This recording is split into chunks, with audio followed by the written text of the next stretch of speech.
Hey guys, this is Abel Chris from Law Enforce. Let's talk about winter. With winter, these are the things that I always think about and the things that I need to have in order to have a successful winter. I need my skid steer, that's for sure, in case that we get a blizzard. Typically we get at least one per season, which brings around 9 to 10 inches. Let's give it a take. Blizzard conditions, blowing, drifting, and all that stuff. There's a lot of snow. And it's something, that it comes at once and it's very hard to get rid of. You need to have a skid steer. Of course, you need to have your plow, your shovels, and a couple of blowers. If you're just doing houses, I think you can pull it off with just a plow, snow blower, and a shovel. Just for the fact that snow is not going to accumulate as much as, apartment building. Prices for the winter, these are the things that you always have to think about.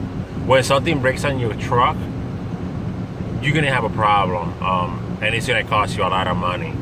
You're talking about, the ball joints or the plow, the motor brakes or hydraulic line. All those type of things are always gonna break, regardless. Whether you have a new plow or an old plow. Something that a relay can be, a fuse, anything can go bad with it. But you need to be ready for it. I typically stressed out before the storm, and then when the storm hits, I'm usually, I'm born for it. I'm ready for it, so I'm excited for it, and take it as it comes, And when you're dealing with prices, prices are gonna be all aboard, like all over the places. Why? For me, it requires, let's say $100 to an hour per plow. So if I hire somebody, then I'm going to pay him $55, $65 an hour to plow for me. I need to make an extra on top of that. I'm the one paying the insurance. I'm the one with the contract. I need to have a little bit profit for every property that I have. Now, you can charge per season, or you can charge per push. That's the way that I do it. I have seen contracts that I don't even understand. Like if it snows 1 to 3 inches, I'm gonna charge you this much. If it snows 4 to 5, I'm gonna charge you this much. And it changes, Coffee, man. So everything is gonna change with those kind of prices. How these people work with those kind of prices, I don't know. I have contract that people provide me.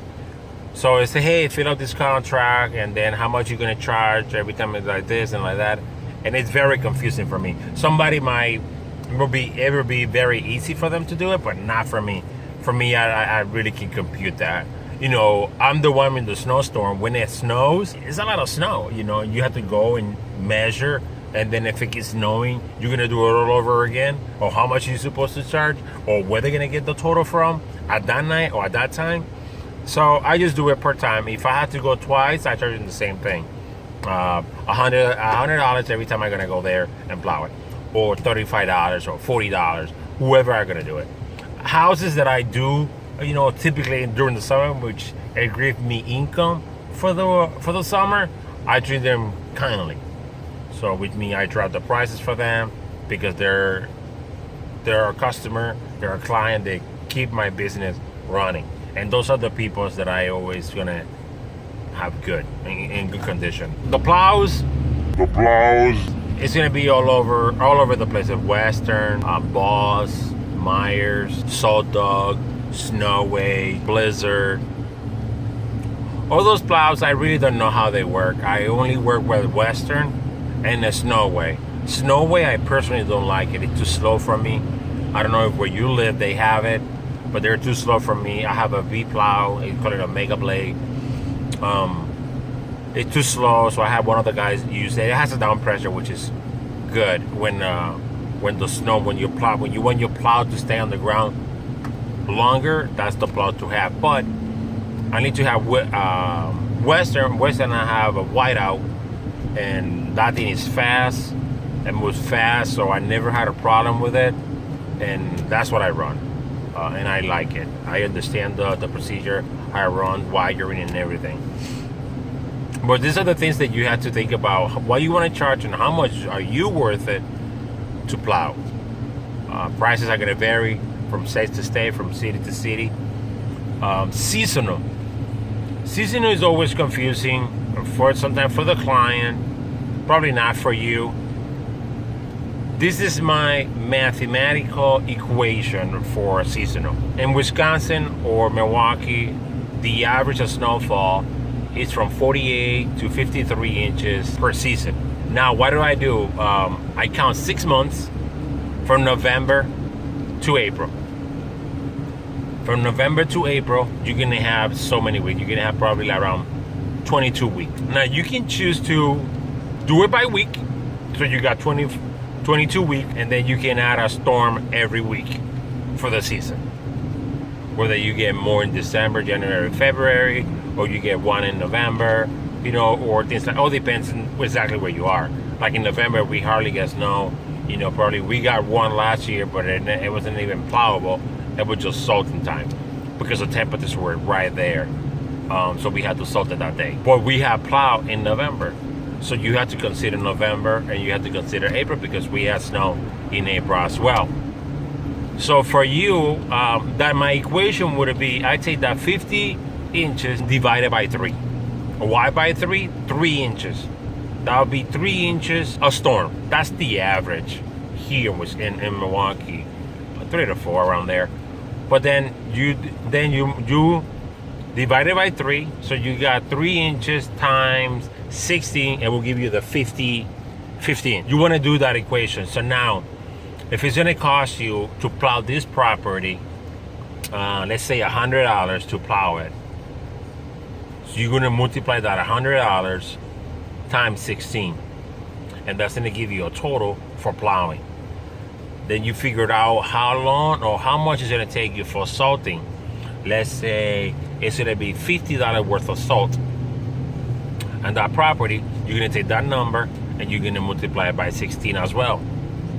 And then you're going to take shoveling time, how much is going to take it to shovel. Then you multiply that by 16 as well. Just for the fact that I have 50 inches. Minnesota can be way different than us, We're here by Great Lakes, by the Great Lake, by Michigan Lake. So we get snow showers from the lake. And that could be bad sometimes.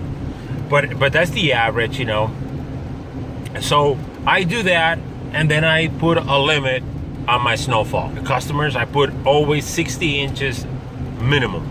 So I'm going to charge you, regardless, I'm going to charge them the same for 6 months, up to 60 inches. If it snows after that, then I had to take the $100 that I started from the beginning with, and the $50 for salting, and the shoveling time. I'm going to do it per time, on top of the whatever payment they're doing every month. I think that's very accurate for what I do. I usually do 22 and I wasn't getting anywhere if the amounts were way too much. Multiplying that number by 22, which is twice as high. You're gonna have to compete with other people, with other guys out there. Some of them are very low. For example, I did a property. I proposed a property, and it was around 30 grand. They called me and said, "Hey, we got a bid for 15." That's half of the money that I was, being cut off. I took it anyways. I drew out my price, half of it, just for the fact that I need the money. I need the account. I need the money coming in to pay my bills, to pay my plows, my guys, and that stuff. So it requires quite a lot. When you have a company, you have to figure out what are your expenses every month, and you have to come up with that money every month and beyond that in order to be successful. So whatever you make extra after those bills, that's gravy, because you get to save that for the summer season, get a new mower, like a used mower, whatever you want to get for summer. And this is what I do. Whatever I get from profit from summer, I try to put it into the winter. And whatever I get from winter, I put it into the summer. This is me. This is how I try to run the business. My wife does all whatever. If I had to pay something, she'll pay it. If I had to spend, that's what I do. I'm very good at spending, and I guess you are too. It's not that I like to spend, but I know that I need the equipment. I want to make extra work, extra something in order to make that income come in so that I can spend it on that particular or equipment. And my wife pays them all. She's very good at it. She's never late on it, insurance, everything. So if you are doing all of it, you're gonna might need some help in the future if you want to grow, because that's, you know, you want to be in the day-to-day business. If you are good with number, good for you. You know, if you can do it, good for you. But it's always good to have some people around you. They know things that you don't know. Like, I don't know how to cut trees down. They're too big. The work is intense. I don't do that. I give it to somebody else. I don't even make money out of it. But I offer it part of my business because it's something that it brings in. If I be a landscaper, you try to do it all. But I got guys that do that. They give me the address. I see the tree. If it's too big for me, I call one of my guys and say, hey, I have a tree for you. I don't even get commission, or I don't get nothing out of it. As long as my guys can have work for themselves. When I say my guys, they have their own job. They do this for a living. But these are people that I work with because I can't do this by myself. When you run a business, you don't want to be a lone ranger. You know, I'm on my own and you don't know it all, you know. You can lose a lot of money like that. And even for winter, I hire subcontractors to plow for me. Just for the fact that I can't plow all of them at the same time. And if I have businesses, and everybody, when they start 8 o'clock, 9 o'clock, they're open, man, the parking lot has to be plowed. It has to be plowed already for a business. So you have to keep in touch with those things. And sometimes we run, 13, 14, 20, 30 hours straight plowing. And this is something we sleep in the car and the trucks in order to get it going. Sleep for 10 minutes, plow for 3 hours, take another nap for 10 minutes, and do it all over again. We call each other, we try to keep awake, but you need people that plow. Don't do it all by yourself. Know people. Because when your plow is gonna break. If your plow breaks, what are you gonna do? You're gonna need somebody to plow for you. So this is what I do. I try to have a network with guys. So because if they're in trouble, they're gonna call me. In my next video, I'm gonna show you what I have, what is my equipment, and how I run it with. What do I drive? What my guys are plowing. I bought a new salter, a new plow, which you guys are gonna see is very, very nifty, very nice. So I hope that this helps you with all the information that I've been giving you. If you have any questions, don't hesitate to leave me a comment and ask me or shoot me an email. I'm always willing to answer whatever I can tell you, whatever I can help you with. Hope you have a good season. Take it easy, and remember, if you like this kind of videos, subscribe, leave me a comment. And thank you for watching. I really appreciate it if you're still watching me. All right, thank you, and have a nice day.